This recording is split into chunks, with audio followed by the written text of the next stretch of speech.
72 साल हो गए हैं। राज्यसभा पहले गठन हुआ था मई 1952 में। पहली बार 72 सालों में विपक्ष की पार्टियों ने राज्यसभा में चेयरमैन साहब को लेकर एक प्रस्ताव मोशन सबमिट किया है। ये दर्शाता है कि स्थिति कितनी बिगड़ गई है। हम इस उम्मीद के साथ हम आते हैं कि राज्यसभा में सत्ता पक्ष होती है, विपक्ष की पार्टियां होती हैं और अंपायर के रूप में, गार्डियन के रूप में, रक्षक के रूप में चेयरमैन साहब अपनी कुर्सी पर बैठते हैं। चेयरमैन उपराष्ट्रपति भी होते हैं। सो बड़े सम्मानित हैं हमारे जो मौजूदा आज के जो चेयरमैन साहब हैं। बड़े विद्वान हैं, बड़े वकील हैं। संविधान का उनका बहुत गहराई से उन्होंने उस पर विचार किया है, लिखा है, बोला है।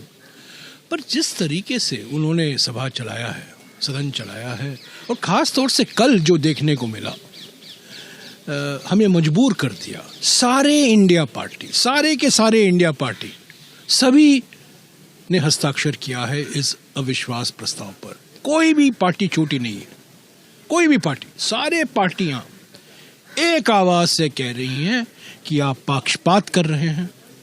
आपका कर्तव्य बनता है कि बिना पक्षपात से आप सदन चलाएं।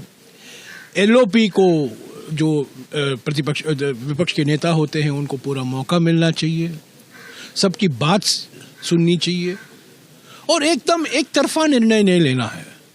तो हम उम्मीद करते हैं कि हमने अभी भी सेक्रेटरी जनरल साहब को पेश किया है।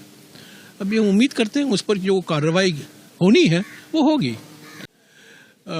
72 साल हो गए हैं। राज्यसभा पहले गठन हुआ था मई 1952 में। पहली बार 72 सालों में विपक्ष की पार्टियों ने राज्यसभा में चेयरमैन साहब को लेकर एक प्रस्ताव मोशन सबमिट किया है। ये दर्शाता है कि स्थिति कितनी बिगड़ गई है। हम इस उम्मीद के साथ हम आते हैं कि राज्यसभा में सत्ता पक्ष होती है, विपक्ष की पार्टियां होती हैं और अंपायर के रूप में, गार्डियन के रूप में, रक्षक के रूप में चेयरमैन साहब अपनी कुर्सी पर बैठते हैं। चेयरमैन उपराष्ट्रपति भी होते हैं। सो बड़े सम्मानित हैं हमारे जो मौजूदा आज के जो चेयरमैन साहब हैं। बड़े विद्वान हैं, बड़े वकील हैं।